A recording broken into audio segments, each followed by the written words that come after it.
महाराष्ट्र की राजनीति में आज जो कुछ भी हुआ उसका असर 2024 के लोकसभा चुनाव पर भी पड़ना तय है। अभी 10 दिन भी नहीं बीता है जब पटना में विपक्षी दलों की बड़ी बैठक हुई थी, जिसमें 2024 में बीजेपी के खिलाफ रणनीति पर चर्चा हुई थी। उस जगह एनसीपी अध्यक्ष शरद पवार भी मौजूद थे। क्या था कि पटना मीटिंग के 10 दिन के अंदर ही पवार के साथ घटना हो जाएगी और विपक्षी एकता में फूट पड़ जाएगी।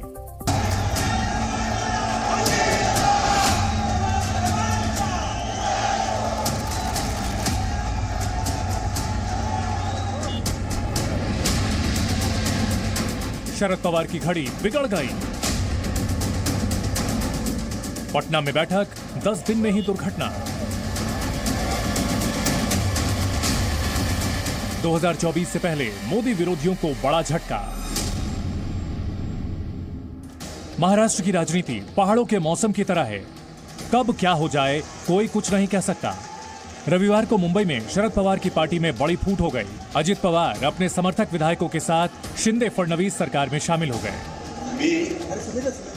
अजित अनंतराव पवार। ये तस्वीरें सिर्फ महाराष्ट्र की सियासत के लिए ही बड़ी नहीं है, बल्कि 2024 के लोकसभा चुनाव के लिहाज से बड़ा संदेश दे रही है। मी खरी श्रद्धा व निष्ठा बाळगी।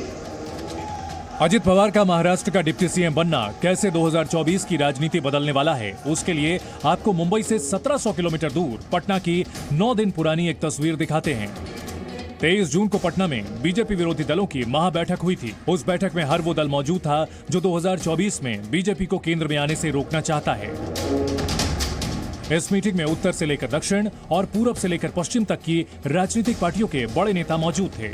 शरद पवार भी वहां मौजूद थे और 2024 को लेकर विपक्षी एकता को मजबूत करने और बीजेपी से मुकाबले का दावा कर रहे थे। लेकिन 10 दिन भी नहीं बीता और पटना की मीटिंग के बाद सबसे पहले खेला पवार के साथ ही हो गया। शरद पवार की पार्टी ही टूट गई। शरद पवार की पार्टी में फूट की वजह भी है 2024। यकीन ना हो, डिप्टी सीएम अजित पवार को सुन लीजिए।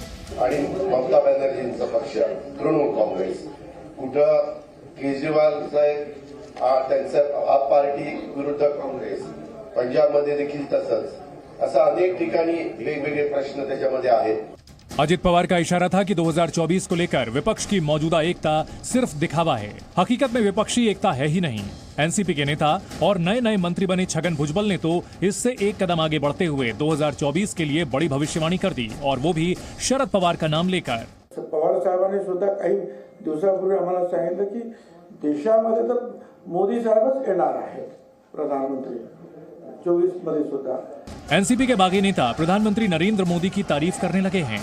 सीधा संदेश है कि 2024 में महाराष्ट्र में मोदी का नाम ही चलेगा। एनसीपी के जो बागी विधायक शरद पवार से अलग हुए, उनके गुस्से की वजह भी 23 जून की पटना मीटिंग ही थी। विपक्षी दल पटना की बैठक के बाद अब बेंगलुरु में बैठक के लिए एजेंडा तैयार कर रहे होंगे, लेकिन वहां की बैठक का एजेंडा तय होने से पहले ही महाराष्ट्र में खेला हो गया। अब एनसीपी में बगावत का असर 2024 की राजनीति पर क्या होगा, इसको भी समझ लीजिए। 2024 से पहले विपक्षी एकता की रणनीति फेल हुई। अब शरद पवार के लिए विपक्षी एकता से बड़ी चुनौती पार्टी बचाना है। महाराष्ट्र में बीजेपी और उसके सहयोगी मजबूत नजर आ रहे हैं। बाकी विपक्षी दल भी अब एकजुटता से हिचकेंगे। कई विपक्षी दलों को अब अपनी पार्टी के टूटने का डर सताने लगा है। फिलहाल अब सवाल तो ये भी है कि एनसीपी में इतनी बड़ी फूट क्या एनसीपी के नेताओं ने आपसी बातचीत से कर ली, या फिर इस फूट के पीछे कहीं राजनीति के चाणक्य का तो ही हाथ नहीं है। नीलेश शुक्ला और अंकुर त्यागी के साथ ब्यूरो रिपोर्ट, जी मीडिया।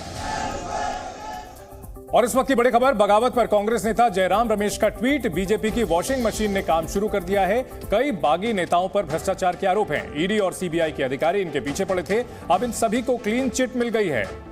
बड़ा आरोप लगाया है जयराम रमेश ने।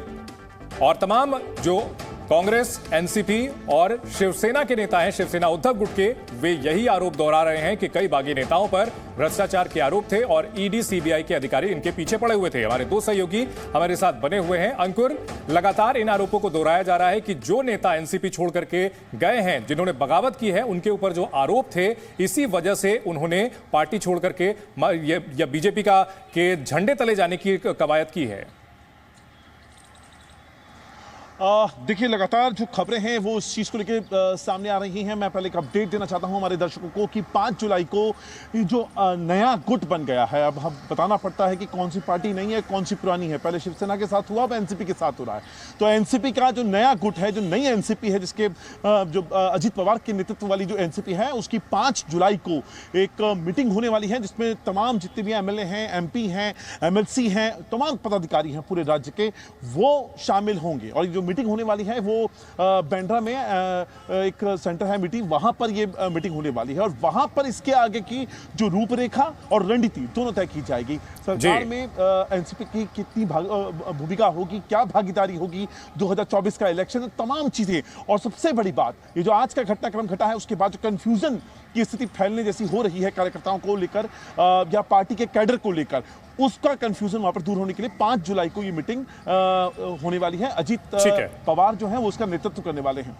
जी, निश्चित तौर पर। अश्विन, इन सब के बीच शरद पवार ने आज एक दावा यह किया था कि जो वहां गए हैं नेता, उन लोगों में कई लोगों ने उनको फोन किया और कहीं ना कहीं ये दावा वो ये कर रहे हैं कि शरद पवार ही एकमात्र भरोसेमंद चेहरा हैं। तो क्या ये उम्मीद लगाए बैठे हुए हैं कि अभी भी पार्टी में ये बागी जो नेता अजीत पवार के साथ गए हैं वापस लौट सकते हैं? ऐसी भी कोई संभावना?